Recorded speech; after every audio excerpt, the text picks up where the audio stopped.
اهلا يا حلوين، عاملين ايه؟ اتمنى تكونوا كلكم بالف خير. انا اسمي ساره كريم وبعمل فيديوهات عن الفن. وفي فيديو النهارده ان شاء الله انا مجمعه لكم نصايح كتير كده فيما يتعلق بتكوين اللوح، وهمشي معاكم خطوه بخطوه واحنا بنشتغل على اللوحه بتاعت النهارده، وهقول لكم ايه اللي احنا المفروض نراعيه والمفروض نركز عليه، وايه الحاجات اللي ممكن تنقلكم لمستوى تاني. انا هشتغل النهارده برصاص لان احنا لسه في السلسله بتاعه اسس الرسم، فلسه ما دخلناش على خامه تصويريه، ان شاء الله هندخل عليها قريب. بس كل اللي انا هقوله النهارده برضو ينفع يتطبق على خامه تصويريه، فلو انتوا شغالين بالزيت اكريليك جواش اسمعوا برضو ايه اللي هيتقال عشان ممكن يفيدكم حاجه في الخامه اللي انتوا بتستخدموها. اوكي يلا بقى من غير كلام اكتر من كده نبتدي على الفيديو بتاعنا. طيب اول نصيحه عندنا هو اختيار الريفرنس بتاعنا.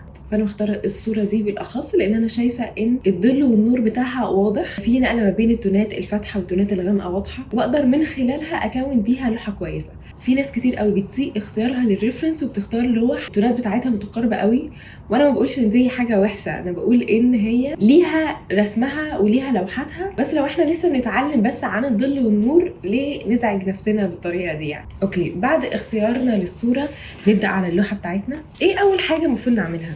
الناس عاده بتنط جوه اللوحه، يعني تدخل بقى وتجيب اقلام الرصاص او الالوان تديها بقى شغل من غير ما تقعد كده 5 دقايق وتتامل في الحاجه اللي هي هترسمها، تفكر فيها شويه، تشوف العناصر اللي فيها، تشوف التكوين عامل ازاي، تشوف الظل والنور. فانا بنصح للناس المبتدئه، والله مش المبتدئين، لاي حد، ان هم يعملوا سكتش كروكي للوحه بتاعتهم قبل ما يبداوا. سكتش كروكي بصوا انا كل حاجه انا هقولها انا عامله عليها فيديو مطول بشرحها فيها، فانتوا لو عايزين تعرفوا عن الموضوع ده بالاخص اكتر روحوا اتفرجوا على الفيديو بتاعه. سكتش كروكي هو ببساطه ان احنا بنعمل زي صوره مصغره ما بتاخدش معانا كام دقيقه، يعني دقيقه دقيقتين بكتير قوي. انا دلوقتي قدامي ورق الجرايد الخفيف اللي انا دايما بشتغل عليه سكتشات، مش الورقه بتاعه اللوحه نفسها، فهبتدي اشتغل على المساحه دي كلها، او نعمل بقى مربع مصغر بس تكون على نفس مساحه اللوحه اللي انا هشتغل عليها بعد كده. ابتدي بقى احط العناصر بتاعتي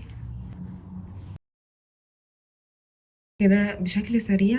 انا هنا بس بحاول اتدرب على وجود، بحاول اراقب كده بشكل اكبر العناصر موجوده فين، وشغله اي حيز من اللوحه انا اقدر اعمله كذا مره عادي، لان وانا شغاله ممكن اشوف ان انا عامله حاجه غلط عادي. ما هي دي بقى الحته التدريبيه في الحوار، اللي انا هغلط فيه هنا مش هغلط فيه في اللوحه بتاعتي الاساسيه. طيب اللي انا عملته هنا ما خدش مني وقت خالص. هعمل ايه دلوقتي؟ هعمل 3 قيم. القيمه الاولى بنفس لون الورقه، والقيمه الثانيه خليها تهشير كده، والقيمه الثالثه معتمه. دلوقتي هبدا احط ال3 قيم دول على مدار الثامبنيل او الرسمه المصغره اللي انا عملتها في اماكن الظل والنور، يعني هشوف اكتر مكان فيه ظل وابتدي اعمله بالماركر كده بشكل معتم زي الفاليو دي، وانا شايفاها ان هي هنا موجوده، هنا موجوده، هنا موجوده كده، ممكن تبقى موجوده هنا كمان. دي بتشكل بالنسبه لي اغمق الاماكن الموجوده، وبعديها القيمه الوسطيه اللي هو الهاف تون هعملها بالتهشير، واللي انا هلاقيها موجوده هنا، موجوده في اماكن هنا وهنا. كل ده انا عينيا رايحه جايه على اللوحه وعماله اراقب فيها، فبفهمها اكتر، بستوعبها اكتر، وفي نفس الوقت ما بضيعش وقت لان هو ما بيستغرقش مني وقت كبير وانا برسم او انا بحدد الحاجات دي. انا طلعت بايه؟ طلعت ان انا خلاص بقى عندي مفهوم للوحه وعندي استيعاب اكتر للظل والنور. عايزه اقول لكم ان احنا بعد كده ان شاء الله لما نبتدي احنا نصمم اللوحه بتاعتنا واحنا اللي نخلق الكومبوزيشن واحنا اللي بقى نحط المساحات السلبيه والايجابيه في اللوحه، فان احنا متعلمين الحته دي هتفيدنا جدا في الحوار ده. فاهو ده سكتش كروكي ب3 فاليوز او 3 قيم اللي احنا عملناها دول. ماشي، احنا ممكن نعمل ده مره 2 3 10 لغايه ما نحس ان احنا خلاص تمام، بس مش درجه 10 يعني، ده يبقى زهق قوي. مره مرتين مثلا كده نبتدي ندخل على اللوحه بتاعتنا. كده احنا خلصنا ستيب 1 او الخطوه الاولى. الخطوه الثانيه هو السكتش التحضيري، برضه عامله فيديو عنه، بس اللي فيه بقى بنبتدي بالخطوط الاساسيه والاوتلاين بتاعه اللوحه. الفتره دي سخيفه جدا على بعض الناس اللي مش صبوره، بس بناشدكم ان انتوا تبقوا صبورين فيها عشان اعملوها كويس وانتوا هتستريحوا بعديها، ادوها حقها وادوها وقتها. وبعدين لما نيجي بقى في حوارات الظل يعني نقعد بقى مستمتعين بالظل، يعني عمالين بقى نهشتك في التونات ونظبط في الاضاءات ومش عارفه ايه، بس نكون خلاص شلنا من دماغنا خالص هو العنصر ده كبير ولا صغير. نظبطها في الاول ونراعيها، بعد كده نفكس لها خالص. هنبتدي اللوحه. انا كنت شارحه لكم ان احنا بنعمل الاوتلاين بطريقه هندسيه اكتر، يعني خطوط مستقيمه، ونبعد عن الخطوط العضويه، لان احنا لما بنروح على الكيرفات بسرعه دماغنا ما بتقراهاش صح، مش زي لو احنا بنحولها لخطوط مستقيمه. الموضوع بيبقى اسهل كتير وبيبقى مظبوط اكتر في الاخر. تمام. فاحنا بنعمل محورين، الرأسي والافقي، بيمر على الحاجات اللي في المنتصف. فاحنا بنشوف كده في الصوره المحور ده بيمر على ايه؟ بيمر على بدايه الابريق مثلا، بيمر على فين بالظبط في الكمثرى. وبعد كده بنحط نفس الخطين دول في اللوحه بتاعتنا، ونحط بقى العناصر في مكانها كالمثل بتاع الريفرنس بتاعنا. بس النهارده بقى انا هديكم نصيحه تانية، وهو ماشي انا عندي اللوحه بتاعتي اهي تمام، ممكن نعمل حاجة مش بس المحور الرأسي والأفقي اللي بيمر على المنتصف، ممكن نخلق شكل مبدئي للمجسم كله أو التكوين كله. يعني الشكل اللي عندي هنا هو عبارة عن مثلث، لو قادرين تشوفوها هيبقى مثلث عامل كده، حاجة اعتبارية. يعني في الأول بنقول فيها إن التكوين هيبقى داخل في الشكل ده، وادي عندنا مثلا مثلث تاني.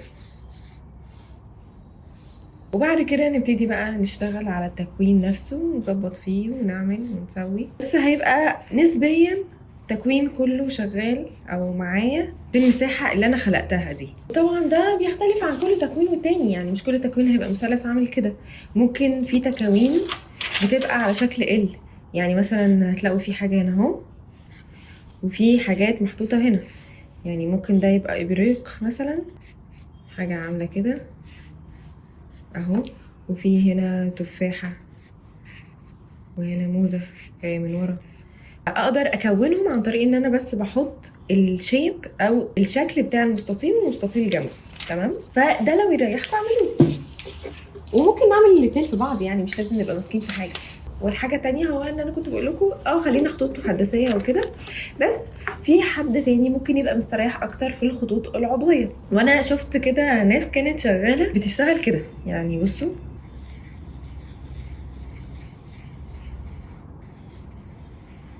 وبعد كده بتبتدي بقى تحدد. طبعا هو ما بيبقاش بقلم ماركر، بيبقى قلم رصاص، فالحاجات دي كلها ما بتبقاش باينه بهذا القدر، انه هيجي مساحه يعني كده. تحدد بقى الحاجات اللي هو حاسه ان هي مظبوطه. تمام.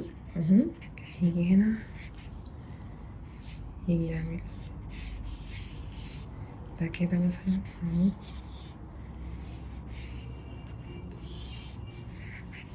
اهو. فمن خطوط عضويه برضو كون اللوحه بتاعته وظبطها في المساحه.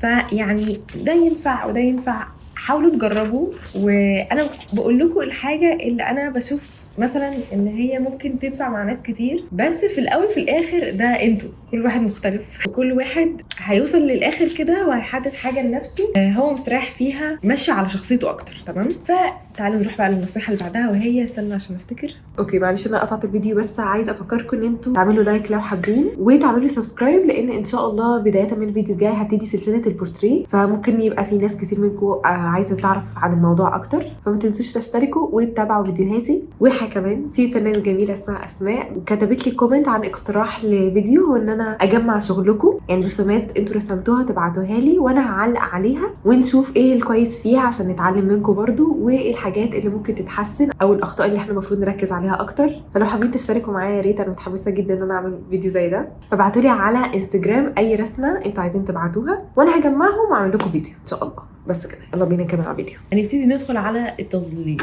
التظليل دي من الحاجات اللي احنا ممكن نبقى واخدين بالنا منها من اول لما عملنا السكتش كروكي في الاول خالص. استنوا، طبعا يستحسن جدا ان احنا نبقى فاهمين شويه عن حركه الاضاءه وايه اللي بيحصل في الظل والنور في المجسم اللي قدامنا. فدلوقتي احنا عندنا الاضاءه جايه من هنا، حلو كده، فمديه نور في كل الاماكن اللي انا سايباها باللون الابيض ده. كل ما نبتعد بقى عن النور بيدي مساحه الظل، واللي ما بينهم بيبقى عباره عن هاف تونز.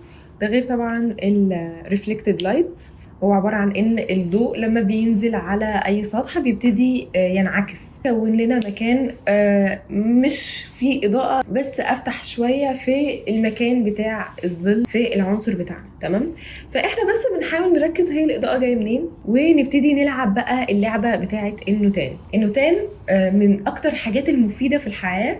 لسه انا عندي رايي ان هو محتاج كل الناس تتدرب عليه بشكل قوي. هتتبسط والله، هتتبسطوا. هو انا بحبه بصراحه، هو لعبه حلوه يعني. فكره ان انت تبص على العنصر وتبتدي تقسمه لتونين بس، بلوكين من الابيض والاسود، فتزق بقى التونات ناحيه النور او تزقها ناحيه الظل. فاحنا بنعمل كده ازاي؟ بس بنبربش عينينا، يعني بنقرب عينينا كده، بنحاول ان احنا ما نغلقهاش، بس ندخل اقل قدر من الضوء لعينينا، فاوتوماتيك كده خلاص الهافتون بتبتدي تتزق ناحيه الظل، هي تتزق ناحيه النور. فاحنا بنعمل كده، بنبتدي نحط مساحه بقى من التون الجراي. انا بشوف ان هو تون وسطي كده لطيف، يعني مش فاتح قوي مش غامق قوي، لان احنا لسه هنغمق عليه. نملى بقى مساحه الظل كلها من غير ما نقعد نفكر في اغمق غامق والهافتون والاوكلوجن شادو والريفلكتد لايت. الحاجات دي مالكوش دعوه بيها، احنا بس بنرمي مساحه منها، بنسد مسام الورقه، بنشتغل عليها بفرشه كده، فاللون الابيض بتاع الورقه بيختفي بقى، وبدي طبقه كده اولى لطيفه اشتغل عليها. طيب ندخل بقى على الحاجه الجديده بقى، اللي هو السكتش المدروس. احنا كده خلاص خلال الفيديو ده واحنا ماشيين عرفنا سكتش الكروكي، عرفنا سكتش التحضيري، عرفنا سكتش النوتان، وهندخل على اخر سكتش معانا وهو المدروس. السكتش المدروس بيبدا اول لما نحط تون تاني على السكتش النوتان. السكتش النوتان زي ما احنا قلنا مساحه ظل، والمساحه الثانيه اللي هو لون الورقه اللي احنا مخلينها للضوء. تمام، اول لما تبتدي بقى احط تون اغمق او تون افتح على التون اللي انا حاطاه كده، احنا دخلنا في المدروس. كده انا بدات بقى ايه، اشتغل وحنتف وادقق، اعمل بقى النهائي بتاع اللوحه بتاعتنا. السكتش المدروس بيتعلق بشكل كبير لفهمك للظل والنور، ده اكيد. بس طبعا انا بشوف ان حتى لو انت مش فاهم الظل والنور خالص وما عندكش اي فكره عنه، اتبع حاجه واحده بس، هو المقارنه الدائمه للتونات. وفي حاجه اسمها الفاليو سكيل. الفاليو سكيل ده بيتقسم للفواتح وللغوامق، للالوان للتونات الوسطيه. وعندنا في الغوامق اغمق غامق، اللي هو التون اللي مفيش اغمق من كده في اللوحه دي. يعني ممكن في لوحه تانية يبقى التون شويه افتح من الموجود في السكيل اللي قدامكم ده، على حسب يعني. وفي السكيل الفواتح في برضو افتح فاتح، اللي هو ساعات كتير بنستخدم فيه لون الورقه لو كانت الورقه بيضاء. انا مثلا الورقه بتاعت الجراي، فانا مش مخليها افتح فاتح، بس مخليها تون، يعني انا مستخدمه التون بتاع الورقه الجراي ده عشان عاجبني، فانا حطاها كتون من الفواتح. تمام، فدلوقتي انا لازم دايما وانا ماشيه اقارن. اوكي، همشي معاكم بقى بالفويس اوفر كده على اللي انا بعمله في اللوحه. احنا وقفنا عند حته النوتان اللي هو مديه تون غامق للظل وسايبه اللوحه على الفواتح. هنا بقى انا بحاول شويه بشويه اتنقل الى الهافتون، يعني بزود تونات، لان احنا زي ما قلنا خلاص دخلنا على المدروس، فببتدي بقى اركز على القيم المختلفه. وعايزه اقول لكم حاجه كمان، ان انتوا اكيد واخدين بالكم ان انا مفتحه، يعني لو انا هكلم في القيمه الصح للي انا شايفاه في الصوره، فهو بالتاكيد اغمق بكتير من اللي انا عاملاه دلوقتي في الرسمه. بس انا بحب اشتغل على هيئه طبقات، يعني بحاول على قد ما اقدر ان انا شويه بشويه اغمق وافهم العلاقات ما بين التونات. فانا مش بحب استعجل. طبعا ممكن حد فيكم يحب ان هو يشتغل القيمه زي ما هو شايفها بالظبط، مش ان هو لسه على خفيف وبعد كده شويه بشويه يتقل. بس انا بشوف ان اللوحه في الاخر لما بشتغلها طبقات بتدي احساس احلى، ده غير ان انا بسد المسام بتاعه اللوحه اكتر. فهنا شويه بشويه برجع اغمق. حطيت زي ما قلت لكم اغمق غامق عشان يديني انديكيشن او اخليه بالنسبه لي دليل كده على كل التونات اللي انا هشتغل فيها من جنبه. فانا مثلا عايزه اعمل الهافتون، فانا بنقله من الغامق وافتحه شويه واقارن ما بينه وما بين اغمق غامق عشان اشوف هو كده مظبوط ولا هو فاتح قوي ولا هو غامق قوي. ودلوقتي انا بعمل ايه؟ انا عايزه اعمل ايه؟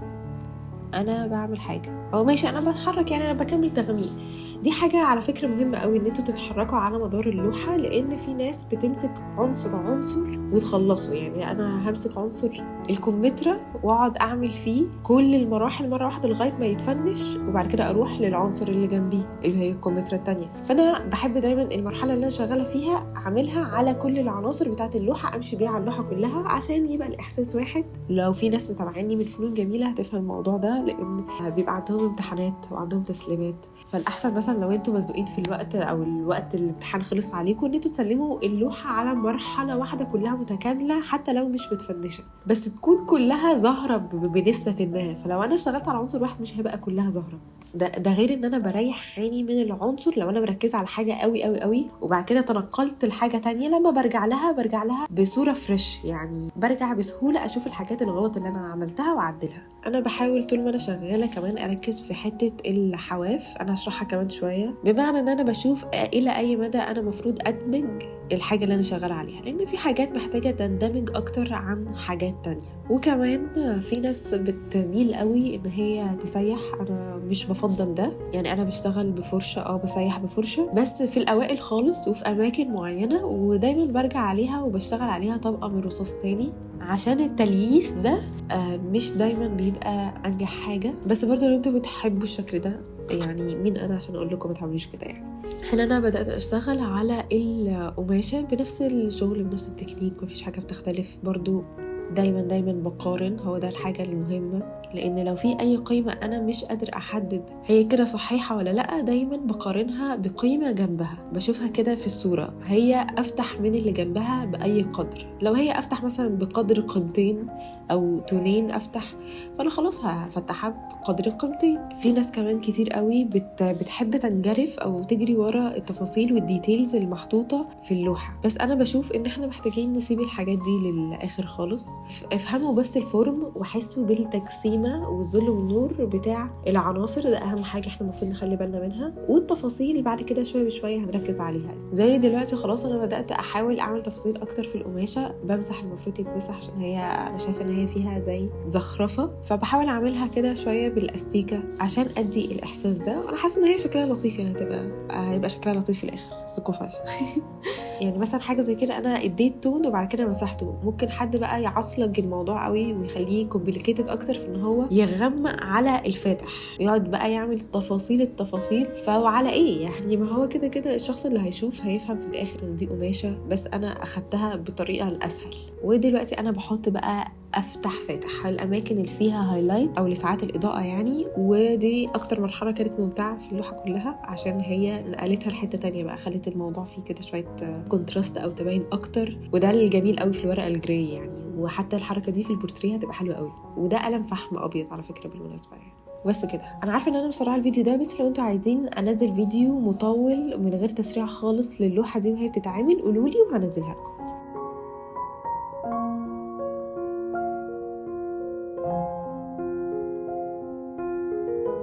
كده احنا خلاص واتكلمنا عن المقارنات. هنتكلم على اخر حاجه واللي احنا قعدنا نتكلم فيها باستفاضه برضو في الفيديو اللي فات، وهي الحدود. لازم يلفت نظرنا جدا امتى نستخدم الحدود بتاعتنا. احنا عندنا 4 انواع من الحدود: هارد وفيرم وسوفت ولوست. المناطق الانتقاليه اللي موجوده خلال اللوحه بتاعتي. تعالوا نجيب اللابتوب كده ونشتغل عليها زي المره اللي فاتت عشان اوضحها لكم اكتر. طيب دلوقتي بقى احنا في اماكن عاملين فيها هارد ايدج، زي المكان ده او ده او هنا كمان. كل الاماكن دي خطوط اللي فيها بتبقى محدده اكتر وفاصله ما بين التون الموجود هنا والتون الموجود هنا. المكان اللي هنا برضو هارد ايدج، هنا هنلاقي فيه هارد ايدج. وفي اماكن تانية هتلاقوا ان هي فيها مرحلة انتقالية سوفت زي هنا، انا نقلاكم ما بين الغامق للفاتح. وفي اماكن زي الموجودة هنا فيرم اكتر، يعني ولا هي حادة ولا هي سوفت خالص، انتقال على مساحة صغيرة، فمش مدية نعومة قوي كده، بس برضو مش اقصى حاجة موجودة زي الخط ده. في اماكن بقى تانية زي ما انا قلت لكم اللي هو اهم حاجة الحواف او الحدود ضائعة اللي هي اللوست، هتلاقوها موجودة مثلا هنا. كل ده انا ماشية فيه بلوست، يعني انا متنقلة من هنا لهنا، عمالة اتنقل هنا ورايحة هنا شوية كمان. كل ده لوست، انا مش محتاجة احدد المكان ده اطلاقا.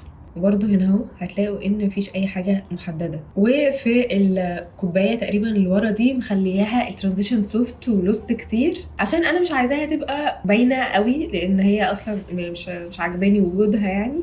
بس كنت حابه ان يبقى فيها زي خيال موجوده بس اوت اوف فوكس، فهتلاقوا ان انا دمجاها شويه مع الخلفيه. بس اكتر حاجه انا كنت حابه ان هي تبان هما الكومتريات، عشان كده خليت حدودهم كلهم تعتبر هارد، غير ان الكونتراست اللي فيهم اوضح. وزي ما انا قلت لكم ان دي حاجه باختياركم انتوا اللي تقدروا تحددوا الحدود اللي انتوا عايزين تعملوها في العناصر او في اللوحه بتاعتكم. يعني لو حد عمل اللوحه دي ممكن يعملها بطريقه تانية خالص عادي. اوكي بس كده احنا تقريبا خلصنا. انا علمت لكم كل حاجه انا اقدر يعني اقولها بجد في الموضوع ده. وما تنسوش بقى تبعتوا لي شغلكم او تبعتوا لي اسئلتكم، ابعتوا لي اي حاجه عايزين تكتبوا لي هنا كومنت اكتبوا، عايزين تبعتوا لي على انستجرام ابعتوا لي وقولوا لي انتوا حابين تشوفوا فيديوهات عامله ازاي ولا بتكلم عن فيديوهات ايه في الفتره الجايه. وبس كده، اتمنى تكونوا استفدتوا او استمتعتوا بالفيديو. اشوفكم على خير ان شاء الله في الفيديو الجاي.